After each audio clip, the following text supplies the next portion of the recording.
안녕하세요, 박서월입니다. 이번 하이퍼 버닝 겸 제로 인식이 많이 좋아졌기 때문에 오랜만에 제로 추천을 위해 영상 한번 깔짝이려 한다. 예전에 약팔이한 영상이 있는데 그땐 안 좋았던 시기였어서 장점만 얘기했지만 이제는 당당히 1티어 캐릭터로 떠올랐기 때문에 시작하시려는 사람들이 많아 장단점 소개 겸 제로팔이 해보려 한다. 우선 제로 소개부터 하겠다. 스토리 관련 내용은 안 궁금할 테니 넘어간다. 우선 제로는 메이플 직업 중 유일하게 초월자이며 알파와 베타가 번갈아 공격하는 태그 시스템이라는 독특한 메커니즘의 캐릭터이다.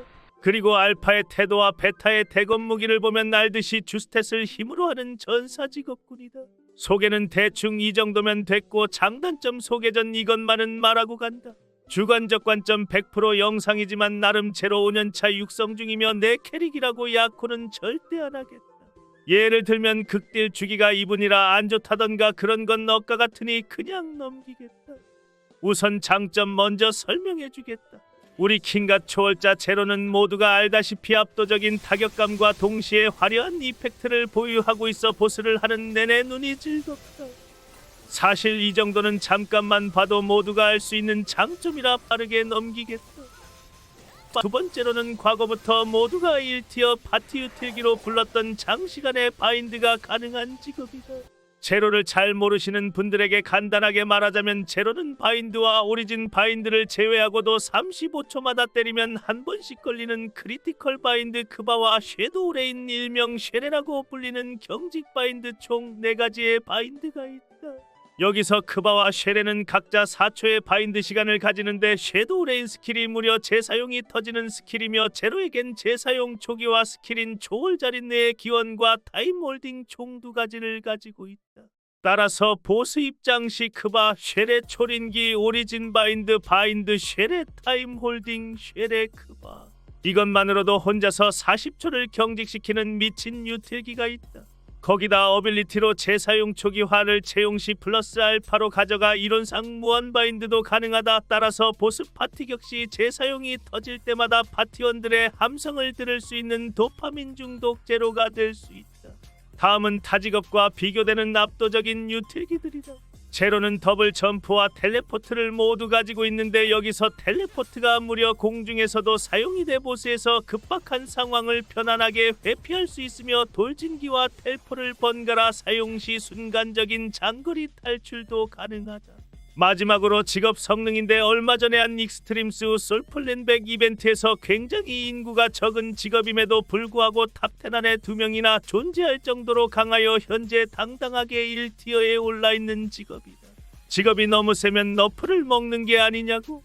걱정 마라. 앞으로 나올 마스터리 스킬조차 제로의 핵심 스킬들이기 때문에 다른 직업처럼 더 이상 나올 마스터리 코어 스킬이 없어 미래에 대한 불확실성 따위 개나 져버린 미래도 밝은 직업이다. 마지막으로 타 직업과 다른 무기 전승 시스템인데 제로의 무기는 탈부착이 안되고 레벨이 오를 때마다 무기를 업그레이드 시키는 시스템이다. 무기를 직접 만들어야 돼서 안 좋지 않냐고? 이 전승 시스템은 추업과 잠재와 작심지어 스타포스도 그대로 계승이 가능한데 여기서 저레벨 때 랩제 환불로 2추를 뽑아놓으면 전승 시 해당 무기 레벨에 맞춰 2추업으로 보정이 된다. 또한 과거에는 직작이 부담스러운 게 맞았지만 요즘은 제네시스 무기 해방까지 난이도가 많이 완화되어 대부분 쉽게 하는 편인데 이 전승 시스템은 무려 제네시스 무기에서도 전승이 된다. 남들은 해방하는 기간 8개월 동안 돈 모아서 해방 후 큐브를 하지만 우리의 킹갓제로는 8개월 동안 주는 이벤트 큐브만 딸깍하다가 잠재 능력 레전드리 등급을 다는 경우도 허다하다. 심지어 윗잠과 아랫잠이 매소화가 된 지금 제로는 무기 성장을 늦춰놨다가 랩제가 낮을 때 싸게 큐브를 하여 돈도 아끼며 스타포스 매소도 아끼는 미쳐버린 가성비를 가진 직업이라고 할 수 있다. 여기서 장점은 얼추 소개했고 너무 장점만 얘기하면 소개 영상이라고 할 수 없어 단점도 소개한다. 가장 먼저 모두가 제로하기 꺼려하는 이유인 직업 난이도인데 당장 키셋만 봐도 상시로 눌러야 할 스킬들이 많다. 이는 장시간 보스를 해야 하는 경우 많은 피로감을 유발하고 적응이 되기까지 많은 시간이 걸리며 흔히 말하는 손을 타는 직업이다. 또 다른 사람들이 하는 걸 보면 굉장히 빠른 이동으로 패턴을 간단하게 피하는 것처럼 보이는데 이 직업 사실 모든 스킬의 후딜이 상당히 길어 계속 스킬 연계를 해주어 후딜을 씹어줘야 돼서 패턴 회피 관련 시 굉장히 조작감이 뻑뻑하다. 아마 적응하기 전까진 생각보다 심한 후딜의 답답함을 많이 느낄 것이다. 이 사람들은 사실 패턴을 반박자 미리 예측하며 플레이하고 있는 것이다. 다음으로 제로는 흔히 말하는 평딜 캐릭이다. 이는 파티 플레이나 숙련도가 낮은 상태로 하는 보스트라이시 적응이 될 때까지 딜이 나오기 굉장히 어렵다. 또한 평딜 캐릭터이다 보니 극딜 시 보스의 체력을 별로 못 깎다 보니 굉장히 약하다고 느낄 수 있다.